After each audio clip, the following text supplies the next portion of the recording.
Bonjour à tous, Bernard Zanzouri pour Studio Kalita, aujourd'hui dans la ville de Ra'anana qui nous accueille ici et qui accueille beaucoup de Olim Khadashim aussi. Et je sais que vous qui regardez depuis chez vous, vous êtes très envieux puisque non seulement il y a de la jolie nourriture et des dames ravissantes autour de moi aujourd'hui pour cette émission spéciale éducation dans la ville de Ra'anana. Alors à ma gauche, tout à fait au bout de la table, nous avons Ariane Elmeleh. Ariane, bonjour. Bonjour. Ariane est médiatrice à Ra'anana, mais elle est aussi prof dans une école, on va y revenir. On a à côté d'elle Muriel. Muriel Ben Semkhoun, comment on prononce? Ben Samoun. Ben Samoun, oh là là, oui. Ben Samoun, Muriel, bonjour. Bonjour. Muriel aussi, pareil, elle est aussi éducatrice dans les écoles, médiatrice. On va savoir exactement ce que c'est dans 10 secondes. On finit le panel avec Isabelle Suède. Bonjour. Isabelle, ça va? Ça va. Tout se passe bien, il fait Ça beau. va, bah au crochet. Et la plus sérieuse en bout de table, là-bas. On regarde d'ailleurs très sérieux. Régine Strommayer. Régine, bonjour. Bonjour. Ça va? Très bien, Ça se passe merci. bien? Alors on les a dérangés, on les a fait sortir un peu de leurs occupations à la maison. C'est encore les vacances ici. Et pendant qu'un technicien rampe jusqu'à moi, je vais poser la première question. La première question aux dames qui sont là. Alors qu'est-ce que ça veut dire médiatrice dans les écoles? On va parler aux 3 médiatrices. Je suppose que ça a un rapport avec le fait qu'un Olé Khadash qui vient avec sa famille, qui rentre dans une école est complètement paumé. Mais alors, donc, quel va être votre rôle? Comment on va lui redonner de la confiance à ce petit jeune? Et l'espoir qu'un jour, il va peut-être parler hébreu comme tout le monde et être accepté. Alors, vas-y, Ariane, à toi. C'est à moi. Et bon, alors notre rôle de médiatrice, d'abord, je crois que notre premier contact, c'est avec les parents aussi, parce que l'enfant, il n'arrive pas tout seul, il est toujours avec accompagné des parents. Donc Je vais t'embêter tout de suite. Comment arrivent les parents? Ils sont stressés tout le monde est toujours stressé, parce que si l'enfant est stressé, les parents, ils le sont encore plus, parce qu'en tant que parent, si les parents sont stressés, l'enfant, il est aussi...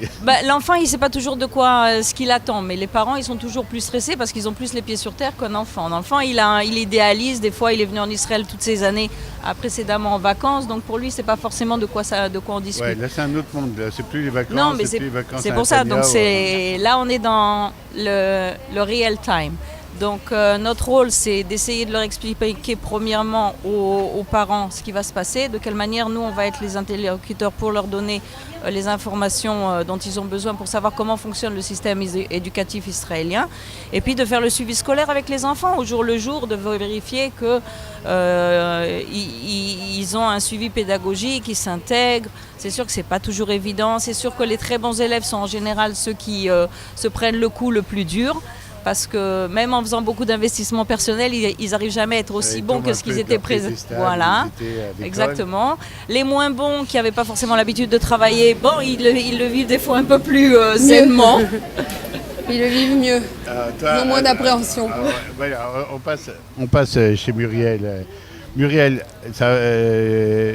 je suppose que dans ce boulot-là, on développe une petite technique de début d'année. Quand les parents arrivent, la première fois on ne sait pas trop, et puis là, quels sont les trucs du médiateur? Qu'est-ce que la médiatrice a comme petite ficelle pour essayer de rassurer ou de calmer les parents le premier jour? C'est bientôt là. Ouais, c'est pas vraiment les premiers jours. On les rencontre parfois en amont, parce qu'ils ont cherché des écoles avant de faire la Aliyah, qu'on est tombé sur eux, qu'on a des contacts avec la mairie, que la mairie nous appelle. Des fois on les a accompagnés pour inscrire les enfants à l'école aussi. Et où on leur a traduit tous les documents à remplir lors de l'inscription quand ils sont arrivés physiquement. On s'est présenté, on a parlé leur langue. Donc ils vous connaissent déjà, ils ont déjà vu ouais, ils nous connaissent, ou ils ont entendu notre prénom par d'autres personnes qui habitent déjà à Ra'anana. Ah, c'est vous, Muriel, hein. Donc je lui dis oui, vous inquiétez pas, on est là pour vous, on vous transmet les informations dans votre langue, ou en français, parce qu'on a eu une aliyah française ces dernières années importante, ou en anglais, enfin bref, quand on a envie de communiquer, on arrive avec tous les moyens. Et du coup, ils ont une interlocutrice. On leur donne tout de suite notre numéro personnel. On leur dit qu'on assiste les enfants dans les interrogations pour leur traduire ne serait-ce que les énoncés de maths, qui est la matière qu'on peut aborder en premier en Israël, les maths, l'anglais. Et puis on est aussi, on n'est plus le prof. Je n'ai pas un rôle de prof à l'école et je ne suis pas les parents non plus. Donc j'ai pas ce côté autorité ou... Alors je suis aussi un peu la confidente et je pense que c'est ça qui est intéressant. C'est que les enfants... Voilà, je suis la sympathie qui donne le vrai feedback aux parents et à qui les enfants peuvent venir parler ou se plaindre et je suis un peu leur représentante au vu de toute l'équipe pédagogique. Elle est dans notre camp. On va l'envoyer vers l'équipe pédagogique. Je suis un peu là et un peu là. L'équipe pédagogique pense la même chose. Exactement, c'est exactement ça. C'est très sympa. Alors Isabelle, toi, comment tu fonctionnes avec ce rôle-là au jour le jour? Les premiers contacts avec les parents se font souvent en amont de la rentrée. On a déjà expliqué, on a déjà donné les documents, les listes des fournitures scolaires, on a déjà tout expliqué.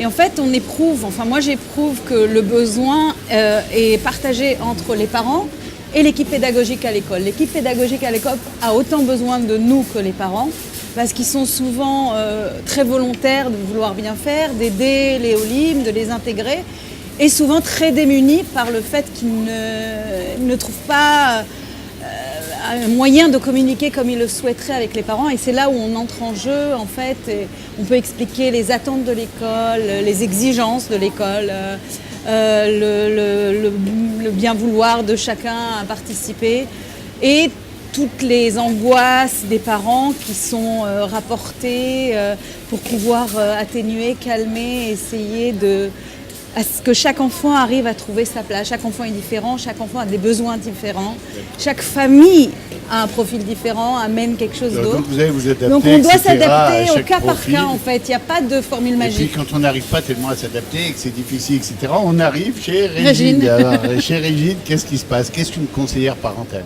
Alors, j'aimerais reprendre ce que tu viens de dire. Les attentes des parents d'une part et les attentes de l'école d'autre part créent quelquefois des malentendus. Et c'est là que j'interviens. Je travaille par le biais du département de l'intégration de la mairie avec des parents d'élèves, seulement avec les parents d'élèves et non pas les enfants, pour permettre aux parents de comprendre en fait qu'ils sont dans une période de transition. Bien sûr, ils le savent, ils ont pris l'avion, ils ont atterri ici à Ben Gurion. Mais c'est aussi dans la tête qu'ils doivent passer cette transition, c'est-à-dire non pas les choses évidentes, la langue, le climat, nous sommes ici dehors, il fait beau, il fait chaud, etc. Mais la transition aussi vers une nouvelle société.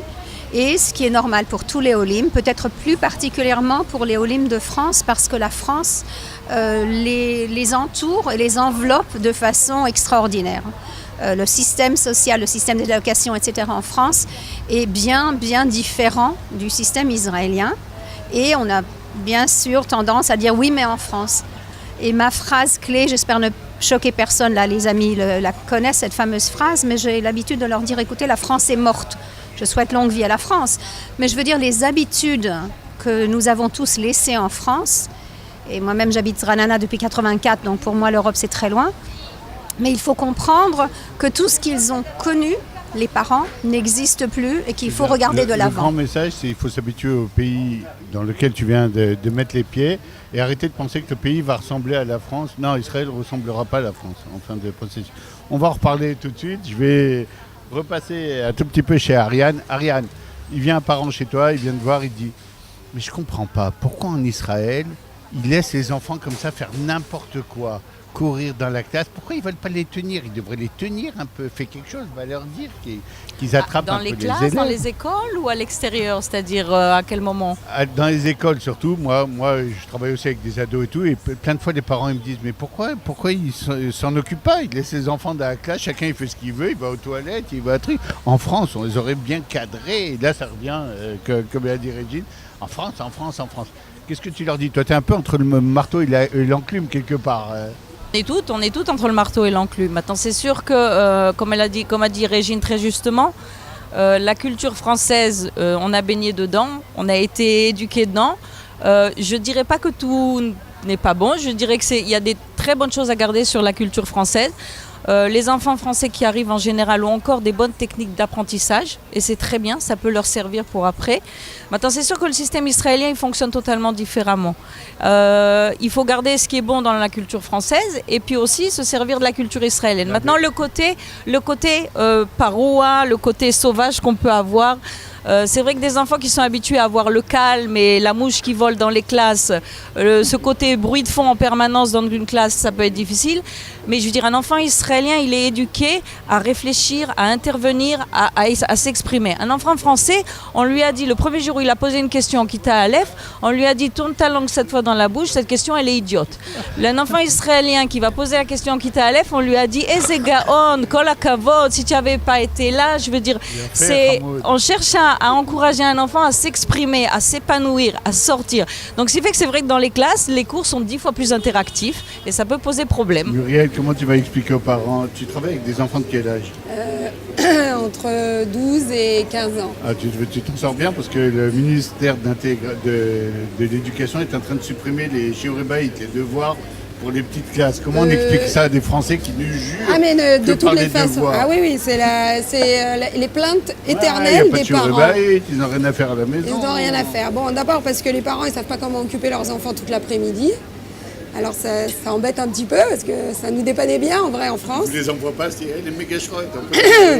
Alors on leur explique que généralement les devoirs sont faits en classe parce que les Olim ont un emploi du temps un peu privilégié. Ils ne participent pas à toutes les matières.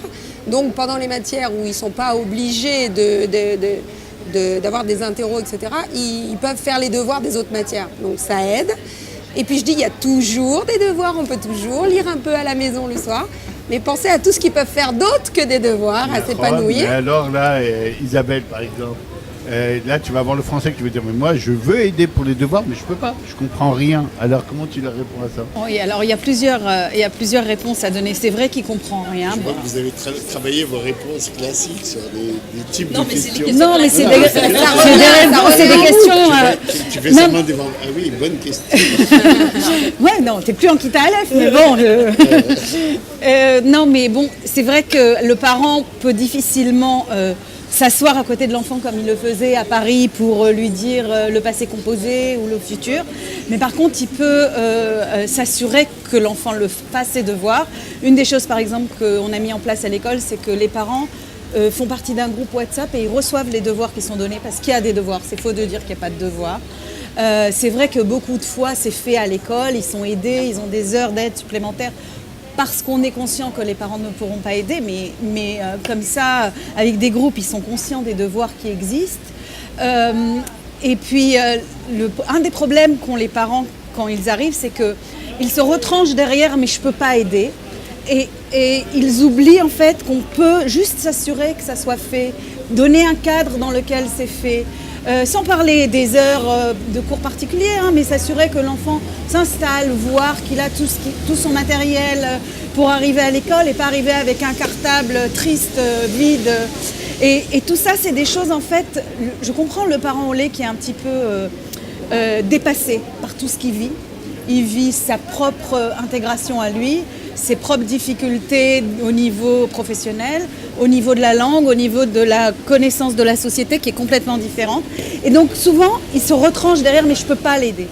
Or, alors ce que nous, on a essayé de faire et de mettre en place à l'école, c'est en début d'année, on fait une séance avec les parents pour leur donner des petits tuyaux. Comment vous pouvez aider les enfants, même si... Alors par exemple, même la plupart des parents, même s'ils ne comprennent pas ce qu'ils lisent, savent lire. Alors, une des difficultés des enfants, c'est de recopier du tableau à un rythme suffisamment rapide. Alors, on peut s'asseoir avec plusieurs enfants qu'on a et faire un concours avec un chronomètre. Je dicte un texte, vous l'écrivez. Des petits jeux comme ça en famille qui transforment le temps des devoirs en un temps familial et qui permettent de redonner d'une certaine manière aux parents sa place de parents au sein de la famille. Régine, comment on fait pour réussir justement ce processus-là de la France?